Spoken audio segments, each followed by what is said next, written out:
Will SDST be heading all the way upwards to the dollar levels in the upcoming weeks, or is this a ticker which is past its prime and you should be cutting your losses from? What's up, trend friends? Welcome back to another no BS non-biased price prediction video. Today, we're going to be discussing SDST and where it's here going. Now, with that said, today's video is going to have three main segments: the why, the what, the where. The why, of course, we're going to be doing a catalyst breakdown. The what, we're going to be doing a stock analysis. The where, I'm going to be telling you guys where to get in, where to get out. Now, the why is extremely important, and I always say this over and over. I'm like a broken record, because considering this is a ticker that is already up currently 80%, right? We need to analyze, hey, is this 80% green which we're seeing right now just or not, right? Because if this is a move that is just based off of volume and it's gonna just fade away tomorrow, then we should obviously stay away and we should cut our losses from it, right? Whether we're green or red, we should just walk away, okay? So let's get into it. Now, when it comes to SDST, luckily for you guys, there's actually news. Okay, there's actually news. The news is SDST announced that they're gone ahead and they're praising the $400 million deal between Department of Defense and MP Materials, the only company with rare earth materials in the U.S. Now, this is massive. Okay, this is massive. So it says, let's go over here. So it says, Stardust Power said on X, formerly Twitter, that the deal shows strong federal support for reshoring and that the fuel project like ours. And that fuels projects like ours.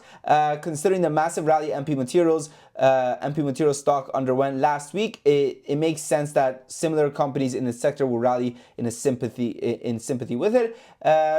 Stardust Power, pre-market this one. Okay, so that's pretty much it, right? Now, with that said, we're gonna go ahead and we're gonna start ranking the catalyst. So the catalyst is actually pretty good. Okay, the catalyst does, it is more of a sympathy play, but it's still a really good catalyst. Okay, I mean, $400 million deal, that's industry strength. That's industry strength right there. Now, when you partner that up with a market cap of under 50 million, I mean, sub 50 mil market cap, that's amazing volatility, right? I mean, a freaking, any mid catalyst could really cause the stock to go crazy. But this is not a mid catalyst, but it still had the stock going crazy. So overall, that's strong. That's good. So far, it's looking good. Now, the next thing which we want to look at, guys, is going to be the company's what, right? It's going to be the stock itself, right? The what analysis. Now, the what analysis is so crucial. And I think that so many people get the what analysis wrong when it comes to trading, and they start using investment measurements in order to analyze a trade, right? What am I talking about? I'm talking about, when I talk stock analysis, there's a specific thing that I'm really looking for. And the specific thing is going to be dilution, right? What's dilution? If you've traded for longer than freaking 4, 5, 6 months, maybe a year,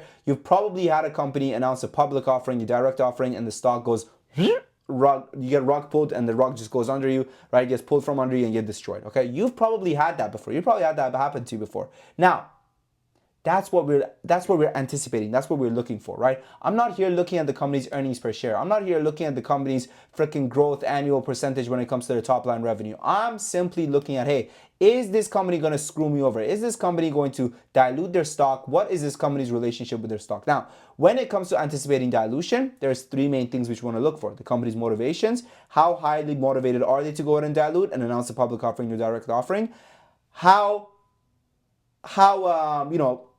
have they historically acted, right? How many dilutions have they had historically, right? Because trends and patterns repeat themselves, right? And if a company's relationship with its stock is just dilution, well, guess what they're going to do now?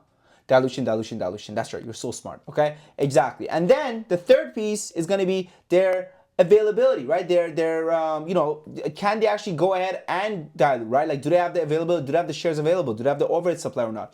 But first thing we're going to talk about is going to be their motivations. What's their motivations? Their motivations is money, okay? Now, this is a company that right now has $3.7 million in cash, and they're burning approximately $2.88 million every quarter, leaving them with 3.9 months of cash left on it. So they have about 4 months of cash left on it, which really is not that good, okay? It's really not that good at all, right? In fact, it's really weak, okay? So their motivations for cash are pretty high, right? Now, let's talk about the history of dilution. So historically, the company has actually not diluted that much, which is pretty good, and their overhead supply is also medium. So for me, when it comes to dilution, I'm gonna go ahead and I'm gonna put this as okay, right? Which really means it can go either way, and I don't like it. I don't like it when it can go either way, because when it can go either way, this is too much in the middle ground, right? We want to know whether or not a company's going to dilute and rug pull us, or we want to know whether or not a company's not going to dilute and rug pull us, right?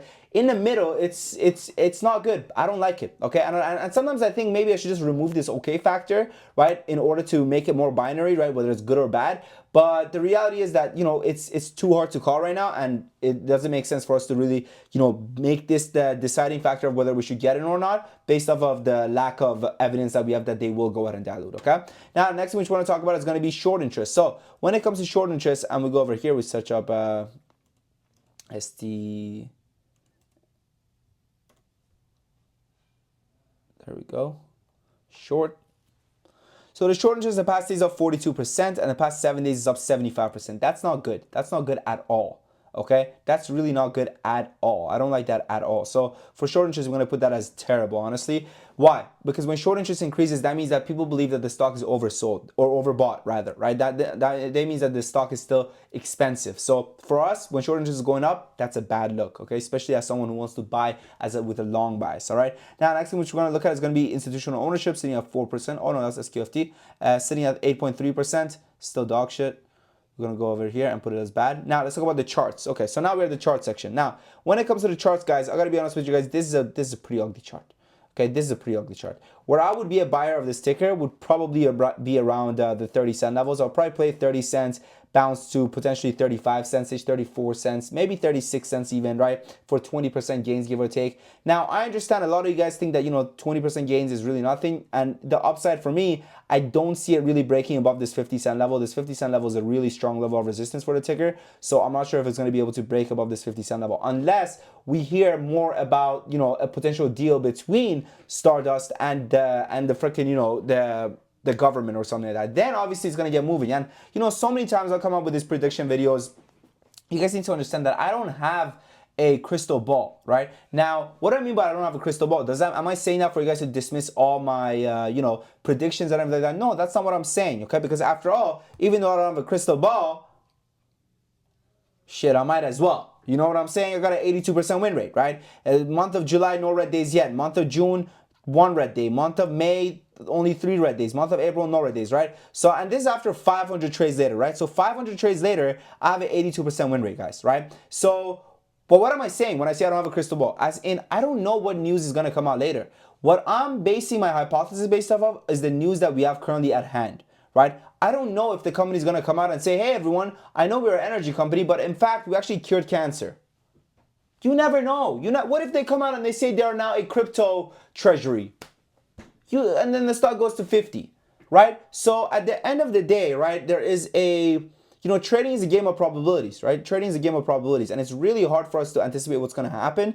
And the best we can do is make decisions with the information which we have right now. And the information which we have right now, I doubt the stock's going to be able to break above 50 cents. I doubt it. And I would be a buyer at around 30 cents. Now, if you guys want to know exactly what stocks I'm buying and selling every single day, check out our community. If you guys want to trade with me every single day, check out our community. Our community comes with a 7-day free trial and a 30 days money back guarantee. We have day trade alerts, swing alerts, option alerts, lessons, one-on-one access, you name it, we got it. We offer a 7-day free trial and a 30 days money back guarantee. I know I keep saying that, but when I first started trading, guys, I joined a lot of different Discords and they didn't have a free trial or a 30 days money back guarantee. And, I would join them and then I would forget that my card expired and I would get screwed over. Okay. It was the worst. But for us, we don't work like that. Okay. You can cancel on the freaking 29th day and then we'll give you a full refund. Right. Shout out to Alina. She brought in 4.6K today off of, trading with us. Cypher, if I really hope the momentum keeps going. Shout out my man, he brought in $1,300. 15K over here for my man Kurt.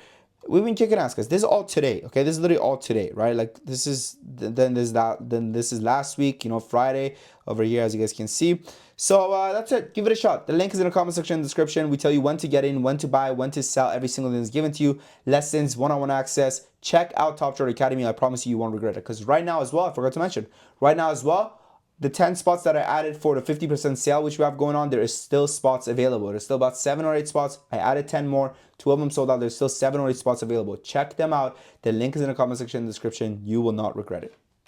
Thank you for watching. Happy listening trading. Remember, don't give up, don't quit, because 90% of traders are not unprofitable. 90% of traders quit before they become profitable. I believe in you. Believe in yourself. Thank you for watching. Your boy Sam.